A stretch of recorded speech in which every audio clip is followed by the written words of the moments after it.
Dear students,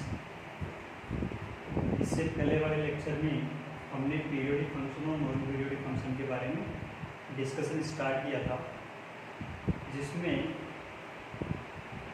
किसी question को prove कैसे करना है वो हमने सीखा था। और पीरियोडिक फंक्शन क्या होता है, नॉन पीरियोडिक फंक्शन किसे बोलते हैं, इसके बारे में थोड़ी जानकारी ली। अब उसी बेस पे कि भी अपने को पता है एक सिंगल फंक्शन तो हमेशा गिवन होगा नहीं, ठीक है। कुछ प्लस माइनस करके, कुछ मल्टीप्लाई करके, या हो सकता है कुछ डिवाइड करके अपने को किसके बारे में पूछेगा, पीरियोडिक फंक्शन के बारे में बात करेगा।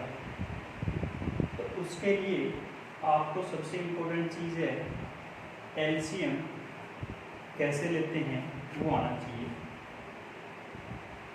बेसिक सा टॉपिक है जो हम छोटी क्लासेस में ध्यान से पढ़ते हैं, बट हम कभी कभी वो गलती दोबारा रिपीट कर देते हैं। उसी बेस के लिए सबसे पहले मैंने उसी पे कुछ नोट्स लिखे हैं कि एलसीएम होता है, क्योंकि मुझे पता है हर एक बच्चा वहाँ पर गलती करता है। तो सबसे पहली चीज़ पढ़ते हैं कि एलसीएम होता है। LCM of two number will be integral multiple of each number। ध्यान देना, क्योंकि इम्पोर्टेंट चीज़ क्या बोली है कि एलसीएम देखते हो आप, वो दो नंबर के बीच में देखते हो, बट हम ये लाइन को समझ नहीं पाते कि integral multiple of each number, ठीक है। मतलब आपके पास में जो इंटीग्रल वैल्यू है उसका मल्टीपल ही होना चाहिए, ठीक है। अच्छा, उसी पे देखो मैंने कुछ एग्जांपल लिखे हैं कि मैंने पूछा गलती से आपको कि सर एलसीएम और रूट टू और पाई का एलसीएम लेके बताओ कितना है। तो आपके दिमाग में क्या होता है कि मल्टीप्लाई कर दो। जो सबसे पहली गलती हम यही करते हैं मैंने, ठीक है। आपको एक रैशनल और एक इरेशनल नंबर दे रखा हो, ठीक है, या दोनों इरेशनल नंबर दे रखे हों, ठीक है, तो फिर आप क्या नहीं कर सकते। ध्यान देना, रूट टू और पाई का इंटीग्रल वैल्यू जैसा कुछ चीज़ है ही, क्योंकि दोनों में कुछ समानता है ही, ठीक है।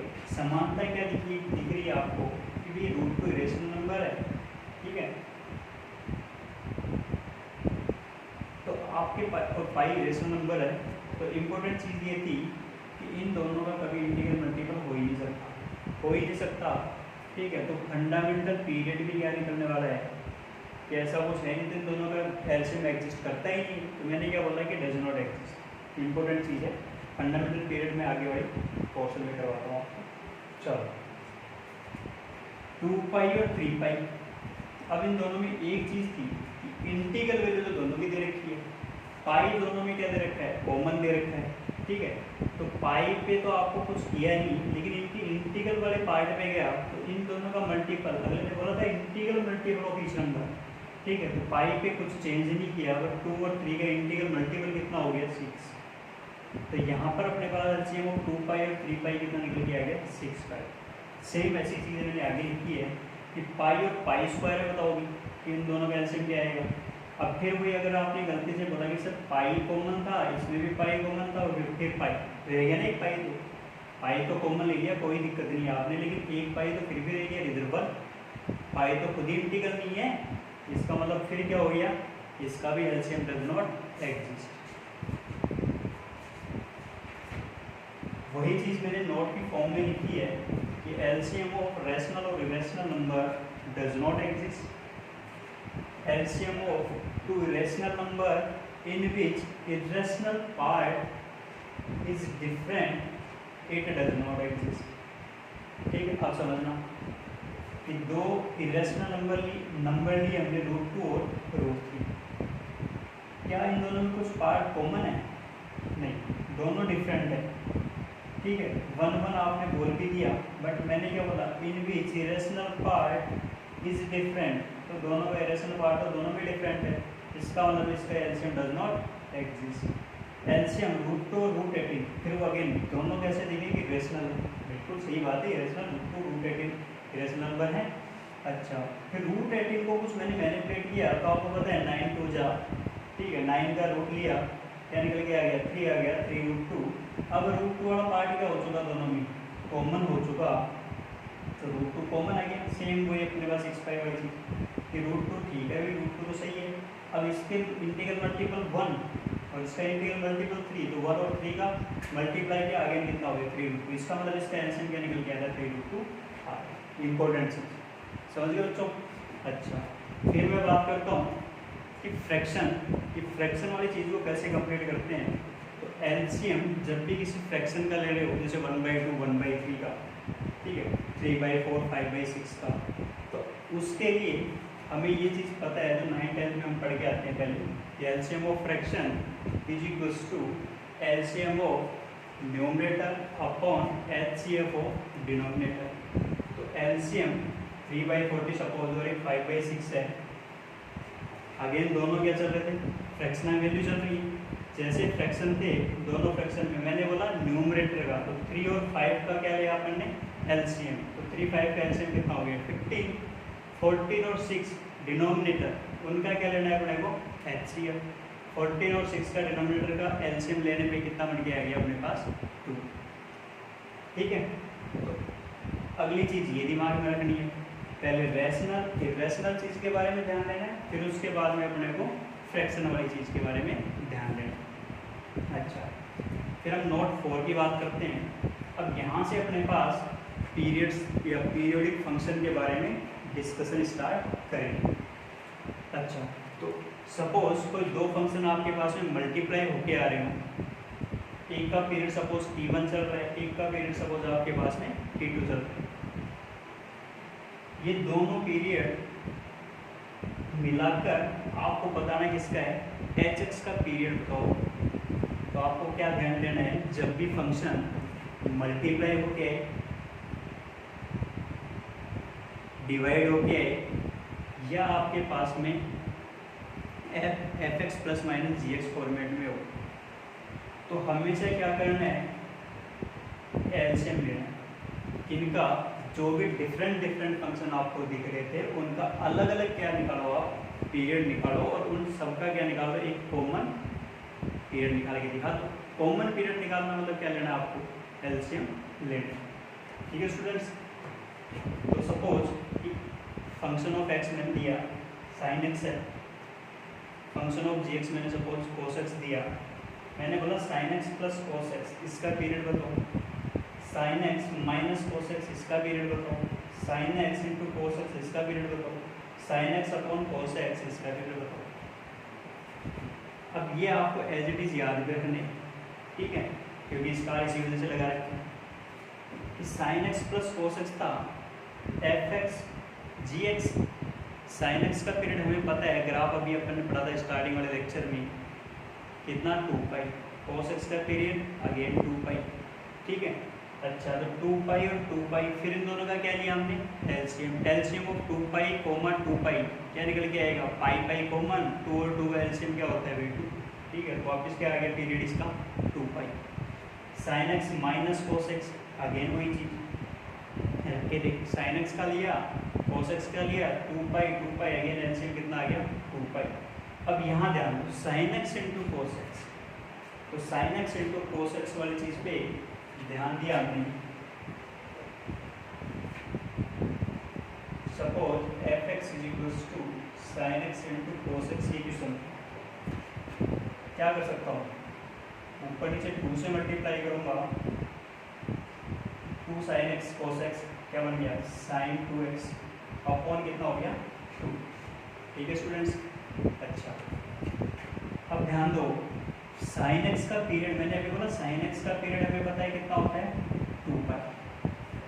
साइन एक्स का पीरियड पता है 2 तो ये कांस्टेंट है और कांस्टेंट का कभी पीरियड डिफाइंड नहीं होता, ठीक है, क्योंकि उसकी कितनी स्मॉलेस्ट वैल्यू ले सकते हो आप, ठीक है। सपोज मैंने बोला y इक्वल्स टू 1 बड़ी स्ट्रेट लाइन है, ठीक है। अब उसकी कितनी छोटी से छोटी, मतलब जब भी अपने पास कोई कांस्टेंट फंक्शन होता है उसका पीरियड क्या होता है अनडिटरमाइंड, ठीक है सर। चलो, तो अब काम की बात करते हैं, साइन 2x अपॉन 2 इसकी पीरियड की बात की, तो पीरियड क्या है आपके पास में, साइन एक्स का पीरियड कितना है 2 पाई, जब भी ऐसा कुछ फंक्शन दे रखा हो और अंदर अपने पास 2x 3x 4x 5x linear expression दे रखा हो, ध्यान देना कंपोजिट फंक्शन बन रहा हो और मैंने बोला अंदर उसके पास क्या दे रखा हो 2x 3x 4x या 3x + 4 6x + 5 ऐसे कुछ दे रखा हो, मतलब कंपोजिट फंक्शन में ट्रिग्नोमेट्री वाले के अंदर लीनियर एक्सप्रेशन दे रखा हो, ध्यान है ना लीनियर एक्सप्रेशन जिसकी पावर 1 हो, x की पावर 1 हो, उस पर जो भी x का कोफिशिएंट होता है उसका क्या करोगे आप डिवाइड।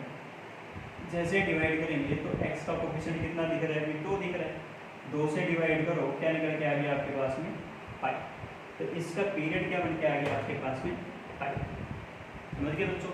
चलो नेक्स्ट को देखते हैं sin x upon cos x। Again आपके पास में पीरियड क्या आने वाला है पाई, क्यों भी आपको पता है sin x upon cos x होता है क्या है tan x।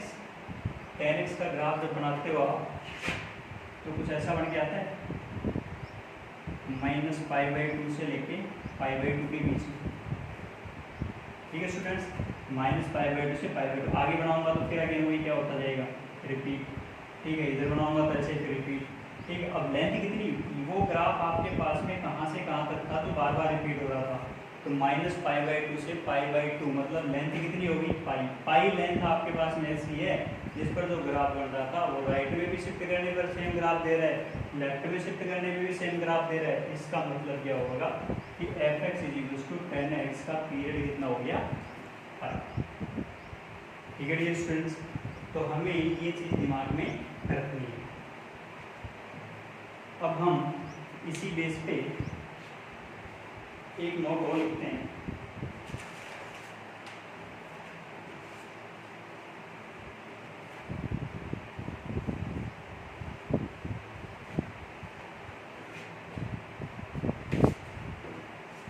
जो हमें याद रखना है। Mod of sin x period pi, sin x का स्क्वायर पीरियड पाई,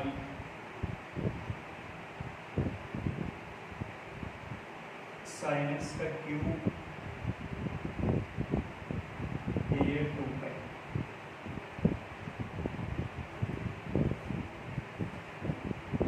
या स्टार करके लिखो t की पावर 2m या मॉड ऑफ t, और जहाँ पर t क्या बोल रहा हूँ मैं t की वैल्यू बोल रहा हूँ sin x cos x sec x cosec x, ठीक है। इनका पीरियड हमेशा क्या बनने वाला आपके पास में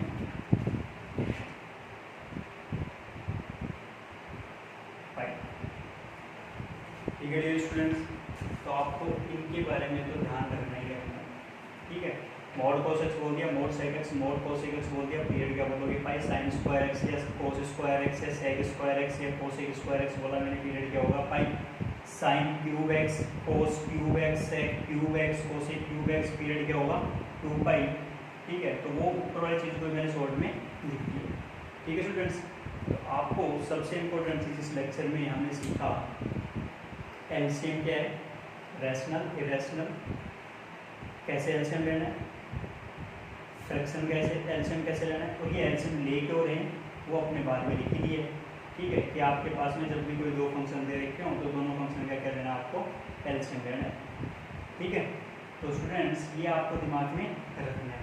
और लास्ट वाला नोट ज़्यादा इंपॉर्टेंट है कि जब भी आपके पास में sin x × cos x दे रखा हो तो उस वाले पार्ट पे आपको ज़्यादा ध्यान देना, ठीक है स्टूडेंट्स। तो इससे वाले नेक्स्ट वीडियो में हम करेंगे इसके क्वेश्चन।